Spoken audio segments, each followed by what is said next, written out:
Do you feel the pressure to own a fancy looking car? Are you feeling judged by the car you're driving right now? Welcome to today's episode in the Scale Faster with Michael K podcast, where I will share with you my experiences with owning cars and that there's nothing wrong in driving junk cars.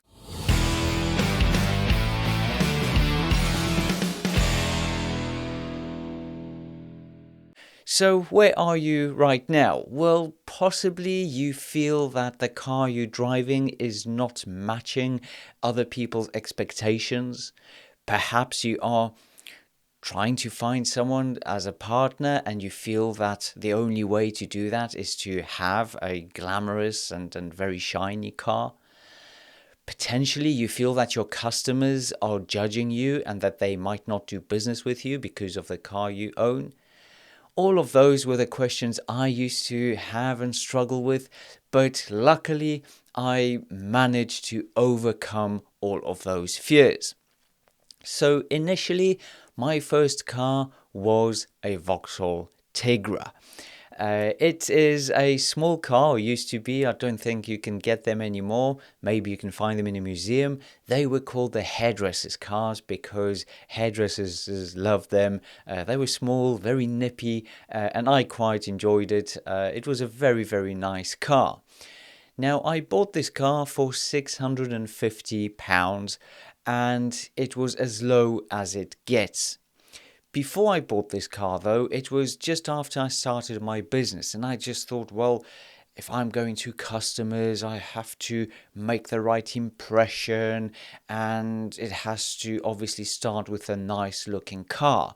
So I started browsing the internet looking for the dream car, or maybe not the dream, but the car that would sort of tick that box.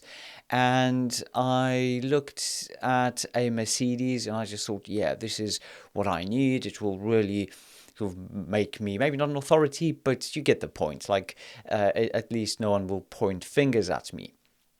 But I was on the fence, and it's easier now to look back at that situation. But when you're young and exploring the world on your own, especially after starting your business, there are so many unknowns. You don't know what is right, what is wrong. So you're almost like trying to figure it out being blindfolded. And I was on crossroads there because, on one hand, I was hyped by Robert Kiyosaki's Rich Dad Poor Dad, not only because I read the book, but also because of my own experiences, which I talk about in another episode. But I figured out that the more I earn, the more likely I am to spend the money, and I knew that I need to put that to a stop, and the same obviously referred to a car. But in a business, especially when starting out, you sort of think, well, it's not necessarily my private use only car, it's also a business car. So it is, one could argue, a bit of an investment. Maybe spending more on a fancier car will give me more business, therefore it would justify the purchase in the first place. So I was really hesitant, and it could have gone both ways, but I stuck with my guts. I just thought, no, I'm going to make it work by winning customers through what I know and through my dedication rather than just a car.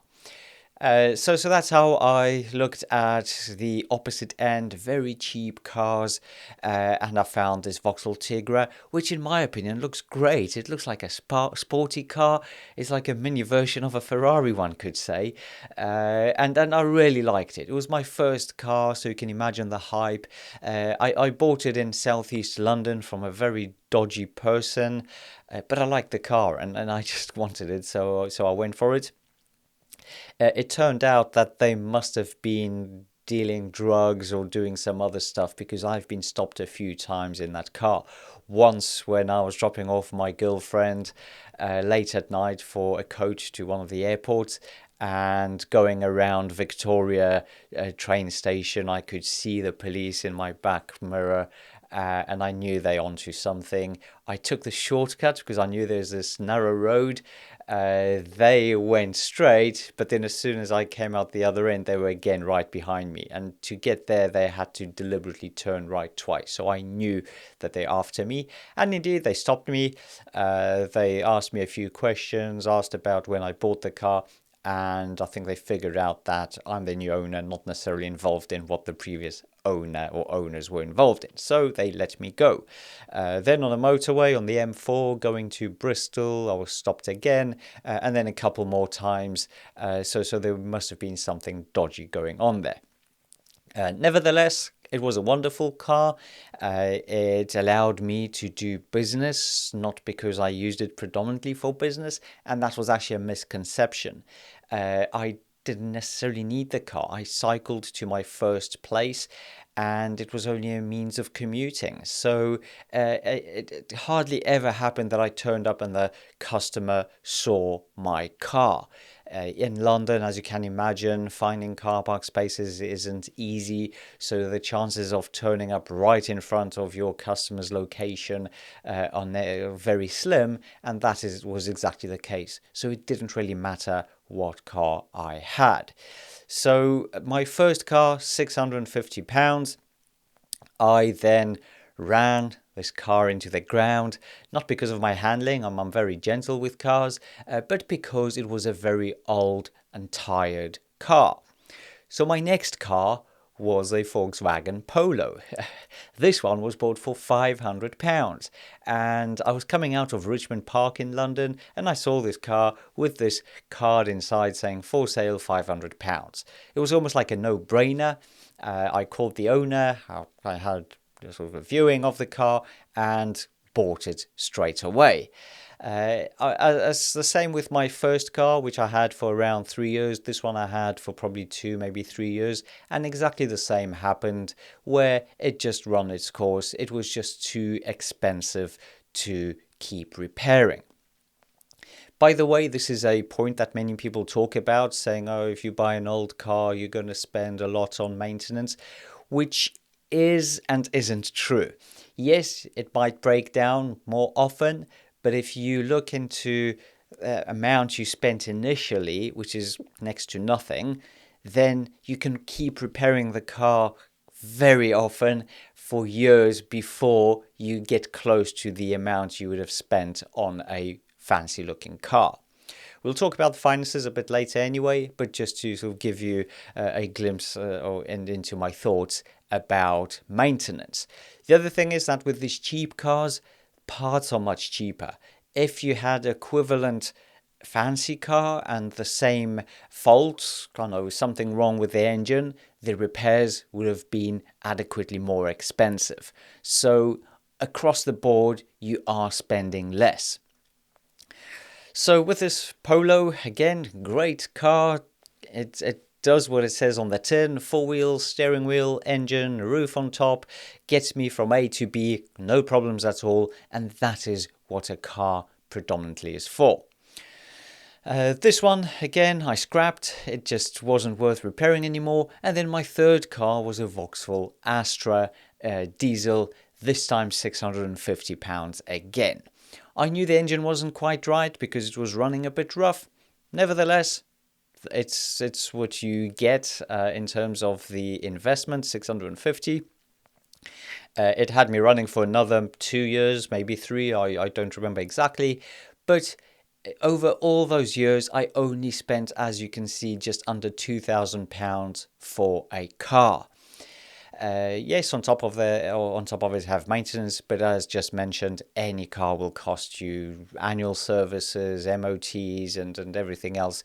It is basically a liability where you have to spend money. So I got to a point where it really got embarrassing. Like, people couldn't believe the type of vehicle I'm driving. It was falling apart. You could see it was all rattling. It was really, really used with a lot of tear and wear showing everywhere. It got to a point where even my employees were saying, like, Michael, like, look, you should really upgrade your car. Have you thought about it? And one employee actually said, Michael, are you aware that you've got the worst car out of all of us? Which to me was actually a compliment, because I remember hearing sometime in the past this kind of joke that the line workers drive fancy cars, managers own average cars, C-suite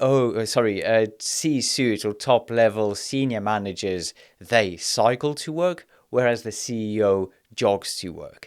And that is almost exactly the case with me, because I used to cycle a lot to work and every now and then indeed jog. The welders and other production staff members, they indeed had very nice cars. It was their life in some cases. They spent a lot of time and money on fine tuning them and adding all these bells and whistles, and they had BMWs and other sporty cars, and then when I put mine next to theirs, it was indeed embarrassing. My managers also, they had average cars because they kind of figure out that it is a waste of money, or they don't need this fancy looking car. They don't have the time to ponder around them. So naturally, the quality of cars degraded as you went up the hierarchy in the company.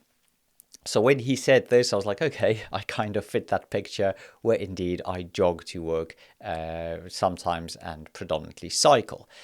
By the way, that's the best way to commute. Keeps you fit, it keeps you healthy. It's nice and warm, unlike people think when it's cold outside and you cycle. Maybe the first minute is a bit cold indeed, but then you're warmed up and it's actually very pleasant. Whereas getting into a freezing cold car in the morning, that is bloody cold. It takes you so much longer to warm up because you can't warm up your body. You have to wait for the whole vehicle to warm up, and that takes quite a few minutes versus the 1 minute when jumping on your bike. And also people that commute by bus, they say, oh, I can't believe you cycled in, it's so damn cold. Like, yeah, because you're standing waiting on a bus stop, whereas I'm constantly moving. So for me, it was nice and warm. So I really recommend cycling if you can. Obviously much greener and so much nicer. It's also for CEOs or business owners, it's a great moment to just relax, enjoy doing nothing in terms of thinking. You just there having half an hour for yourself with a bit of exercise. So when this employee pointed out that I've got the worst looking car, even though it made me smile inside, I just thought that maybe he's got a point. It was also when I met my future wife. I thought, okay, I'm going to have to rethink my approach. I can't continue having these rubbish cars all the time, these junk cars. And my next purchase was for a whopping £3,500, and it was a Vauxhall Zafira. This was the best car ever. Honestly, they should receive some awards. It was a 7-seater. It had 2 folding seats in the back, and when you folded the second row, you had all the space in the world. Like, honestly, I could fit a bike without folding it, and then everything I wanted, going for camping, weekends. I mean, it was wonderful.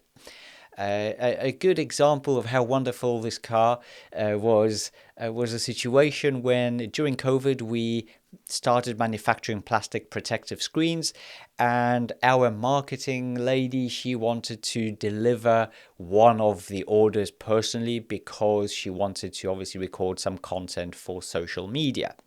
So she was preparing to go. The guys from the production floor were just packing everything, and she just mentioned that she's taking the Ranger. We had a Ford Ranger, this massive pickup truck that we had for our steel company, and the screen was 1.8 meters long. And I said, you won't fit it in the Ranger. And she was like, of course I will. I said, okay. And I actually mentioned, you're better off taking the Zafira. So she couldn't believe me. nor did anyone else in the office. I just happened to sort of walk across, and also the production staff, they said, no, surely they're going to get it in.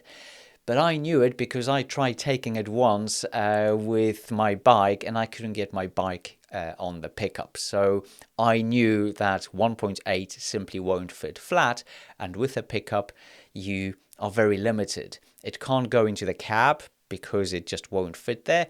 And with plastic screens, you can't lift them so that you have one end resting on the cab and then the back somewhere on the bed. So they fiddled, they tried putting it diagonally and so on, bearing in mind it's a plastic screen, so it really had to lay flat. And then after like 10, maybe 15 minutes, she came back into the office and said, you're right, I'm taking the Zafira. And immediately they just laid the second row. It went flat in, resting perfectly secured on the sort of floor, or the created floor, and it was delivered in the Zafira. And from then on, everyone else in the company believed and understood what I meant when I said that Zafira is the best car out there. Nevertheless, I had that car for some time. I then actually gave it to the company, hence it was used for that delivery. And I remortgaged a property, and I can talk about that in another episode about investing in properties, because that's also a big part of building wealth for any business owner. Don't just put all your eggs in one basket in terms of your business. You should really invest in other vehicles as well. So I then remortgaged a property, and I thought, okay, fine. I'm going to treat myself. I'm going to do what most people do and buy a fancy car. So guess what car I went for? I went for a Porsche Cayenne. So I went from a Zafira, from a Vauxhall Tigra, from a Volkswagen Polo, from a Vauxhall Astra to a Porsche Cayenne. I was over the moon. I felt, yeah, I'm making it. Now I look the way I should look. I'm the owner of a relatively big company. Now my car is the best out there, and all of that. There was one part that was never comfortable with me. It was that I've just wasted a lot of money. That this money should have been reinvested in another property, whereas I have bought this expensive car. Nevertheless, the other part of me was very excited. But there were two parts of my experience with that car. One was it was very nice to drive indeed. The acceleration was fantastic. It was very comfortable on the roads. I could win any road battle starting from a standstill, unless it was a very sporty car competing against me. But other than that, it was fantastic. On the other hand, though, it was a terrible car. The wasted space is almost unbelievable. The bonnet is so massive that when you sit in your driver's seat, it actually feels like sitting in the second row. It's massive. Getting out of some roads is dangerous because in England you have these hedges very often. So by the time you're able to see whether there's any oncoming traffic, you're actually already obstructing the lane. So it is really dangerous. Next, the rear doors. Not only is the vehicle very wide because it's a big vehicle, but the doors, and I've measured it using a tape measure, are 32 centimeters thick. So if you get into any normal car park space at a supermarket, good luck in getting out if there are cars parked on both sides. Your passengers simply won't get out unless they're as thin as a sheet of paper. That is how ridiculously thick those doors were, and it was useless. When I took my kids with me, I had to find car park spaces that at least had one side vacant, so they could fully open the door.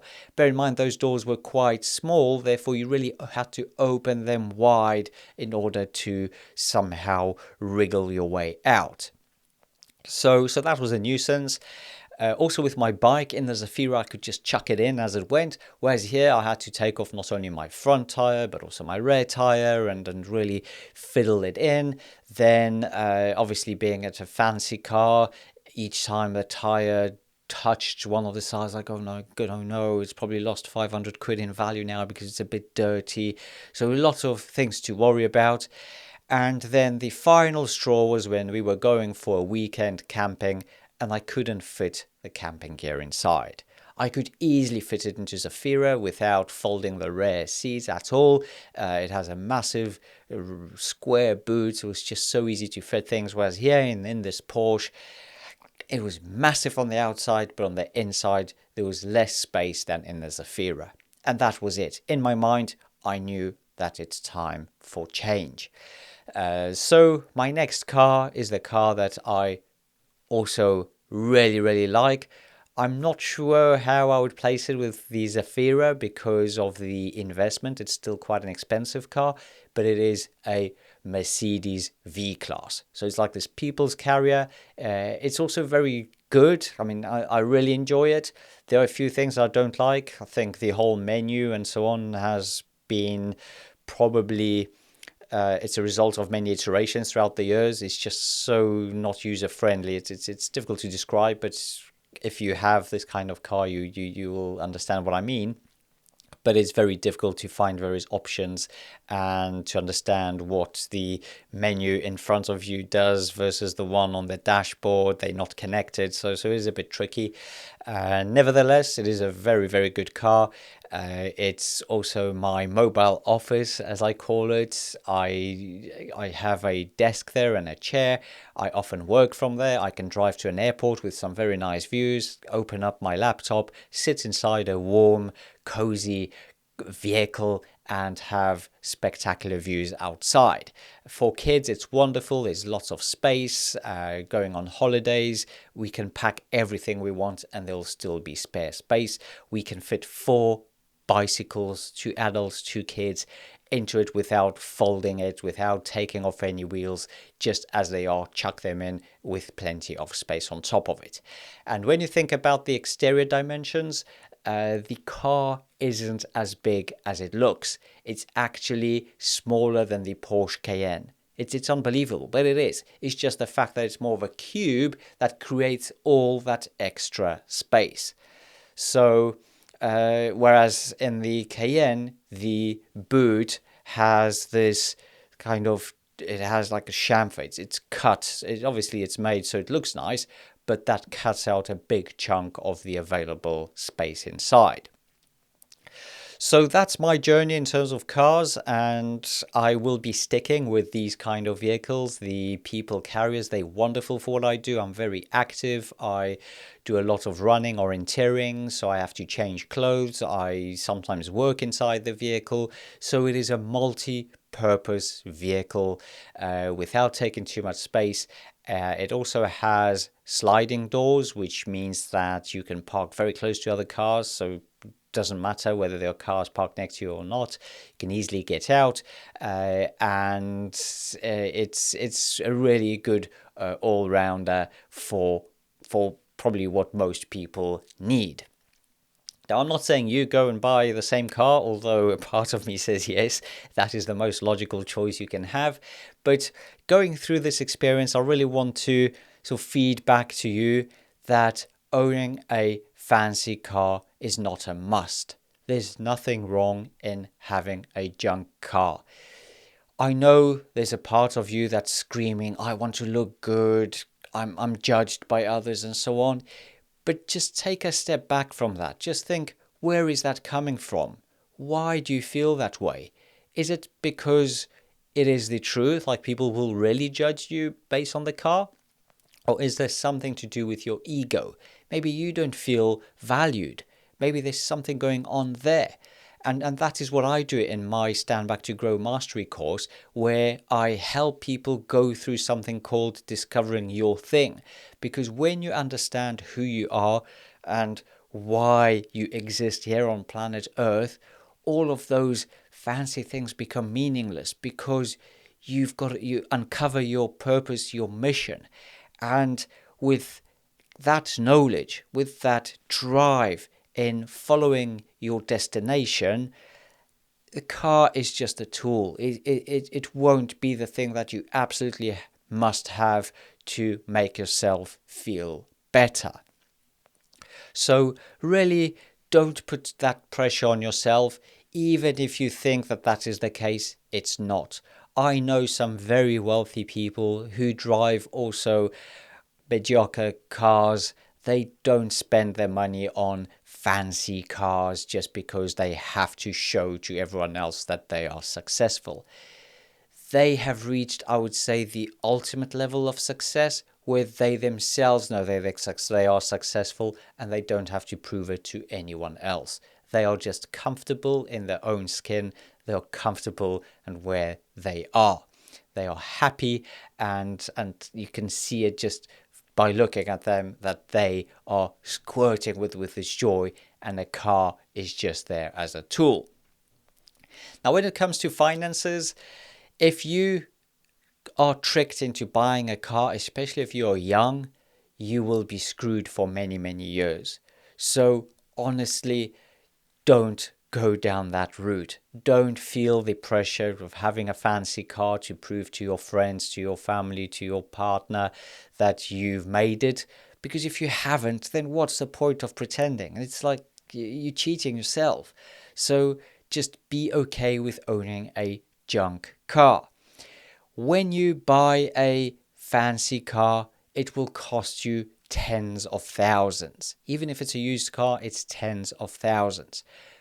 A junk car, even if it's £1,000, let's just do some numbers now. If you buy a 30,000 car, which will get you something relatively nice, versus £1,000, you can buy 30 of those junk cars.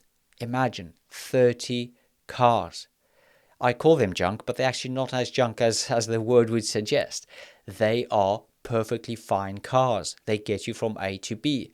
You could even start a taxi business with that money. With £30,000 and 30 vehicles, you can buy yourself a car and 29 other cars for your drivers to drive and make money for you. You would obviously need some money for other stuff. So let's say you buy 10 cars and use the other money to invest in marketing, social media, and just getting that company off the ground. But then you're making a wise business and investor's choice. You are making money work for you.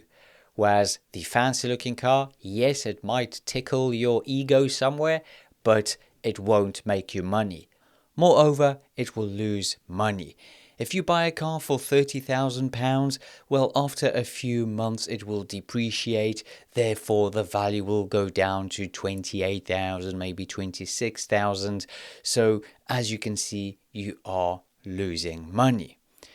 If you buy a car for £1,000, well, I don't think there's much space for it to depreciate, so the price might stay at 1,000. It might actually start going up because of inflation and generally prices going up. But even if it does depreciate, let's say it goes down to 800, which is 20%, you've only lost £200 versus the 2,000 or 4,000 in your previous example. So as you can see, you won't be losing money here. Now, please bear in mind that whatever I'm discussing in this episode, this refers to your private car. When it comes to a business car, business vehicles, well, that is a different story. I've always bought new trucks, new lorries, because they are work horses. You don't want them to break down in the middle of the delivery. It will cost you much more than the price you're paying. So please remember that I'm talking about your personal car. Now, when it comes to all these lease options, PCP, balloon payments, just ignore them. They are there to tempt you, to make you feel like they're helping you, but actually it's not. They are well overpriced. The commission, the rates that they're charging, they're just going to kill you financially. So don't be tempted. Back in the day, I thought I'm missing out on something because everyone else seemed to be going down that route. So I went to a Mercedes dealership. They obviously did all their tricks. They took me to this most fancy car first and just imagine what it would be like owning one of these. Only to elevate my expectations so that I end up going for a more expensive car.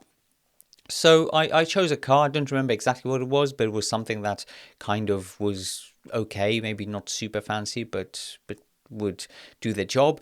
And I don't remember exactly the amount, but it was something like £500 per month on top of obviously the deposit. The deposit was, let's say, £5,000, so you're already worse off. Like, you can have 5 cars for that 5,000 deposit, and then you have to pay £500 every single month. Now, going back to my point about what many people claim as a negative for owning older cars, the costs of servicing and maintenance, well, I've never spent £500 per month repairing my cars. I might have had a bill for £1,000, but that was once a year. And then there were the finer, smaller things that needed repairing. £50, maybe £100. It was a tire puncture, which would happen as well. No matter what car you're driving, these things simply happen. So I just could not make that to work. I just could not understand why people go down the lease route. And I'm very glad that even at that young age, when I was exploring the world and on the fence, thinking whether this is an investment or liability, I made the right decision. And now, looking back, hindsight obviously is a wonderful thing, but I'm really glad I made those decisions. And the rules that Robert Kiyosaki talks about building wealth, apply throughout your life. So now, when I own my own aircraft, it is exactly the same. You can buy very fancy aircraft, but they depreciate. So you have to kind of take that into perspective, and you have to think about, what does it boil down to. I use my plane for fun, just for enjoying the views, for being up there, observing the world from above, the navigational side of things, the radio communications, and I don't need this fancy looking aircraft to impress everyone. I am doing it for myself. So I hope that in this episode of Scale Faster with Michael K, we have debunked some myths about owning fancy looking cars. And if you are starting out in business, then please don't think twice. Just go for anything that just gets you from A to B. You will one day make enough money thanks to these wise choices to then experiment like I did with my Porsche Cayenne, but not now. When starting out, focus on business and only spend money there where it is needed, and having a fancy car is not one of them. So I hope you enjoyed this episode, and please subscribe to my podcast so that you don't miss out on the valuable lessons I'm sharing with you, all coming out from my own experience from building and exiting a business.